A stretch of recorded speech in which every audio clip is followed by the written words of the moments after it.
안녕하세요. 황녀의 싸다고 토크 시간입니다. 네, 오늘의 황녀 사연은요. 올케이 당당하고 뻔뻔한 행동에 꼭지가 제대로 돌아버린 어느 한 신우분의 사연입니다. 사연 읽기 전에 구독과 좋아요, 많은 공유 부탁드릴게요. 저는 악랄한 신우입니다. 그렇게 악랄한 신우가 된 이유는 모두 이유가 있고 동기가 있어서입니다. 평생 살아오면서 정말이지 누구한테 손가락질 받은 적도 없었고 법 없이 살 사람이라는 말만 여러 번 들었습니다. 그러나 제가 이렇게 변하게 된 것은 모두 배다른 남동생의 마누라인 올케년 때문입니다. 돈이라면 사죽을 못 쓰는 아주 파렴치하고 나쁜 년입니다. 저에게는 아버지가 한 분 계시고 어머니도 계십니다. 아버지는 정신이 오락가락 하신 지 한참 되어 현재 요양원에 계시고 어머니는 저희 친어머니가 아니십니다. 아버지가 저희 친엄마가 돌아가시고 재혼하셨기 때문에 저에게는 새엄마입니다. 그렇게 새어머니가 아버지와 재혼을 하고 아들 하나를 낳아 저에게는 배다른 남동생 하나 있고 제 위로 오빠 한 명이 있는데 지금은 저 멀리에서 횟집하고 있습니다. 오빠는 저와 엄마가 같습니다. 그렇게 저희는 3남매가 되어버렸고 오빠는 원래부터 새엄마를 엄마라고 생각하지 않았기 때문에 사이가 좋지도 않고 나쁘지도 않습니다.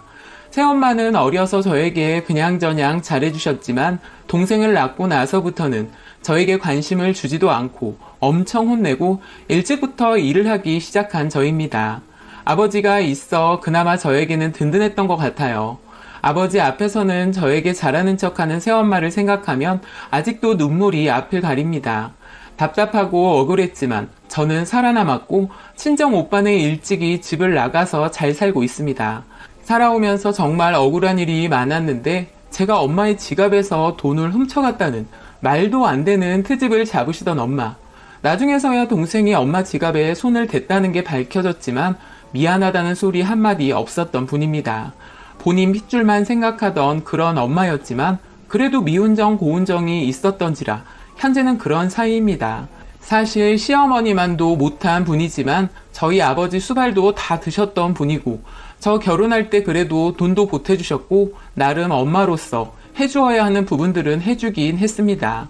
결혼하고 부주금 들어온 거 아버지는 안 주신다고 하셨지만 엄마가 챙겨주셨습니다.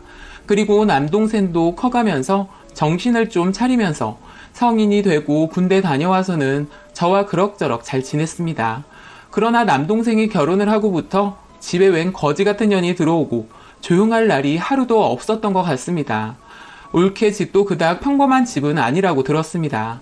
올케 엄마인 사돈이 결혼을 4번이나 한 분으로 결혼할 때마다 애를 하나씩 낳아 올케 동생이 줄줄이 넷이 있다고 들었습니다. 마지막 막둥이 동생은 아빠가 누구인지도 모른다고 대충 알고 있고요. 사실 그런 거 상관없었습니다.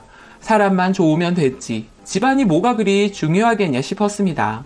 저희 집도 아버지가 재혼하시고 배다른 남동생이 있는 집안이니 그런 집들 많이 있다고 생각했고요. 그런데 역시 자라면서 본 게 있으니 뭐가 달라도 달랐겠죠. 말끝마다 이혼한다는 말을 수시로 하더라고요. 일단 고집이 정말 셉니다. 처음에 아이를 가지기 싫다고 하더라고요. 아이 낳으면 몸도 망가지고 본인 인생이 없어진다면서요. 남동생은 중간에서 어찌해야 할지 몰라 했고요. 처음 결혼한 신혼집이 전세였는데 진짜 말 같지도 않은 소리를 하더라고요. 집을 사준다면 아이를 낳겠다고요. 결혼해서 혼수도 똑바로 하지 않았으면서 뻔뻔하게 집을 사줘야 하지 아이를 가지겠다는 소리를 하길래 기가 찼습니다. 집이라도 있어야 안정적으로 아이를 낳을 거라면서요. 아들밖에 모르는 엄마는 본가를 파시고 본인은 전세로 들어가고 남동생네 집을 사주게 되었습니다. 그런데 그 집은 저희 아버지 집인데 마음대로 그렇게 했더라고요. 저에게 상의 한마디 없이 말입니다. 아들밖에 모르시는 엄마는 어쩔 수 없었다고 하시면서 본인은 아버지도 요양원에 있고 혼자니 전세에 살아도 되겠다 싶었다면서요. 아무리 그래도 저에게 의논 한마디 했었다면 덜 서운했을 것 같았는데 진짜 화가 나더라고요. 특히 그 여시 같은 올케년을 생각하니 너무 얄밉고 꼴보기 싫어지더라고요. 또 제가 결혼을 일찍 해서 애들이 다 컸을 때였는데 올케가 아들을 낳았는데 하필 그때 엄마가 허리 수술을 하시게 되었고 조리원 다녀온 올케 도와줄 사람이 없었습니다. 올케 엄마도 줄줄이 애들에 일 나가시니 봐줄 수가 없는 상황에 엄마도 수술을 하시고요. 어쩔 수 없이 제가 조리하는 거 도와주기로 하고 남동생네 집을 오가며 도와주었습니다. 엄마도 병간호 해드려야 했는데 다행히 엄마 친구분이 많이 도와주셔서 제가 덜 신경 써도 되었습니다. 그런데 올케녀는 어찌나 지 몸을 챙기는지 모유도 절대 안 먹이더라고요. 몸이 망가진다면서 바로 약을 먹으면서 아주 별짓을 다 하더라고요. 꼴 보기 싫은데 더 꼴 보기 싫은 짓을 하니 제 눈에 가시였습니다. 저런 게 애나 잘 볼 수 있으려나 싶었고 그렇게 4개월 정도를 도와주었는데 고맙다는 말 한마디 없었고 뭐든 당연하게 생각하더라고요. 그런데 얼마 뒤 산후 우울증이 걸렸다면서 술을 퍼먹고 애도 제대로 보지 못하고 아주 생쇼를 이어갔습니다. 남동생이 새벽부터 연락도 없이 애를 데리고 저희 집에 왔더라고요. 누나, 너무 미안해. 지금 현정이가 우울증이 많이 와서 애를 볼 수가 없어. 나 지금 회사 가야 하는데 애를 볼 수도 없고 이따 퇴근하고 내가 다시 올게. 부탁 좀 할게. 아니, 무슨 산후 우울증이 왔다는 거야. 그럼 지금 네 마누라 뭐하고 있니? 새벽까지 술 먹고 막 잠들었어. 미안해 누나. 좋아질 거야. 부탁 좀 할게. 그렇게 동생은 아이를 저에게 맡기고 출근을 했고 저희 남편도 출근 전이었는데 기가 막혀 하더라고요. 어쩔 수 없이 저는 조카를 봐주게 되었고 저녁이 되어 동생이 왔는데 집에 애 데리고 가면 밥도 못 먹을 것 같아 저녁을 챙겨 먹이고 애는 그냥 두고 가라고 했습니다. 당분간 애를 맡길 게 뻔했기 때문에 그냥 애를 저희 집에 두는 게 더 나을 것 같았습니다. 하나밖에 없는 조카인데 술 먹는 올케 옆에 두었다가는 안 될 것 같았거든요. 그렇게 제가 조카를 돌보게 되었고 어느 날 날도 좋아서 애를 데리고 마트에 갔습니다. 마트에 갔다가 나오는 길에 문이 활짝 열린 고깃집에 사람들이 둘러앉아 술을 먹길래 봤더니 글쎄 올케년이 본인 친구들이랑 둘러앉아 대낮부터 술을 퍼마시고 있더라고요. 여자 남자 335 모여 아주 시끌벅적하게 퍼마시길래 제가 다가갔습니다. 올케, 지금 여기서 뭐 하는 거야? 형님이 어쩐 일이세요? 지금 대낮부터 술 마시는 거야? 애는 나한테 맡기고 애 엄마가 지금 이게 뭐 하는 짓이야? 형님, 저도 스트레스 풀어야죠. 집에서 애만 보라고요? 저 우울증 걸렸다는 소리 못 들으셨어요? 이렇게 친구들이라도 만나야 제가 우울증이 나을 거 아니에요. 뭐야? 애엄마가 애를 봐야지 지금 그걸 말이라고 하는 거야? 그럼 뭐하러 결혼하고 애를 낳은 거야? 저도 결혼할 마음 없었고 애도 낳고 싶지 않았어요. 하도 낳으라고 해서 낳은 건데 그럼 제 생활까지 포기하라는 소리세요? 쪽팔리니까 그냥 가세요. 제가 원래 흥분하는 사람이 아닌데 순간 너무 화가 나고 싸가지 없는 올케년을 보니 뚜껑이 열리더라고요. 올케년 앞에 있는 맥주잔을 들어 올케년 머리에 부어버렸습니다. 그랬더니 아주 지랄지랄을 떨더라고요. 이혼한다면서요. 옆에 있는 친구들은 그 모습을 보고 아주 웃겨 죽겠는지 히덕거리고 앉아있고요. 유모차에서 곤히 자고 있는 조카를 보니 정신이 들었고 올케년 친구들이 지랄하는 올케년 말리는 동안 저는 뒤도 돌아보지 않고 조카를 데리고 집으로 왔습니다. 그 후에 진짜 올케가 꼴도 보기 싫어 내가 애를 봐줘야 하는 건지 뭔지 성질이 났습니다. 그래도 조카인데 어찌 할 수도 없고 동생도 중간에서 미안하다고 하고요. 저희 남편도 이 모든 사실을 알고 있는지라 남편이 그날 저녁 남동생을 불렀습니다. 이래저래 좋게 이야기를 했고 아이를 낳고 기르는데 부모로서 책임감을 가져야 하는 거 아니냐면서 와이프랑 잘 해결해 보라고 했고 아이도 이제 계속 봐주는 건 아니라면서 따끔하게 이야기를 했습니다. 그렇게 남동생을 돌려보내는데 마음이 좋지 않더라고요. 그런데 이것이 허리가 다 낫지도 않은 저희 엄마에게 애를 맡기더라고요. 또 중간에 기가 막힌 소리를 듣게 되었는데 결혼하고 살면서 그동안 본인 친정에 동생들이 줄줄이 있어 생활비까지 계속해서 보내고 있었더라고요. 친정이 힘드니 도와주는 건 그럴 수 있다 생각을 합니다. 사실 팔이 안으로 굽는다고들 하잖아요.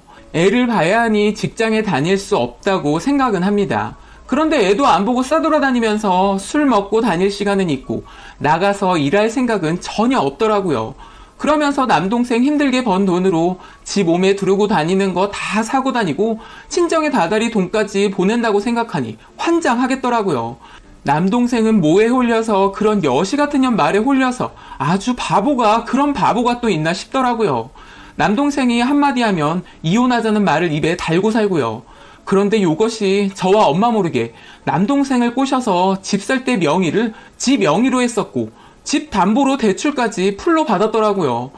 더 황당한 건 그 돈을 어디에 다 가져다 썼는지 처음에는 대출 받은 돈으로 이자를 좀 냈었지만 나중에는 이자 낼 돈이 없으니 남동생에게 다 말하게 되었고 남동생은 어쩔 수 없이 엄마에게 말하게 되어 저까지 알게 된 겁니다.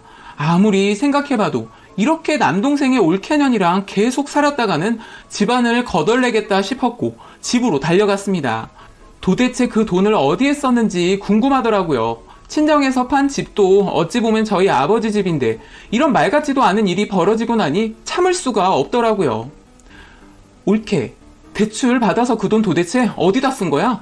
어디 입이 있으면 한번 말이라도 해봐. 제가 그걸 왜 형님한테 말해야 하는데요? 그건 저희 집안일이라고요. 뭐가 어째? 집안일? 근데 이자 낼 돈도 없어서 집안을 이 꼴로 만들어? 형님은 출가 외인인데 왜 자꾸 참견이세요? 다 알아서 할 거니까 그냥 가세요. 저는 또 이성을 잃어버리고 말았고 체구도 작은 올케년 머리채를 잡아 흔들어댔습니다. 나이도 어린 년이 자꾸만 꼬박꼬박 말대꾸에 죄송하다고 빌어도 모자를 파네 아주 기고만장이더라고요. 진짜 아주 다 잡아 뜯어놨습니다. 한 주먹거리도 안 되는 게 계속 까불어대니 제가 진짜 참을 수가 없었습니다. 저는 소리쳤습니다. 그 돈 어디에다 썼는지 당장 불라고요.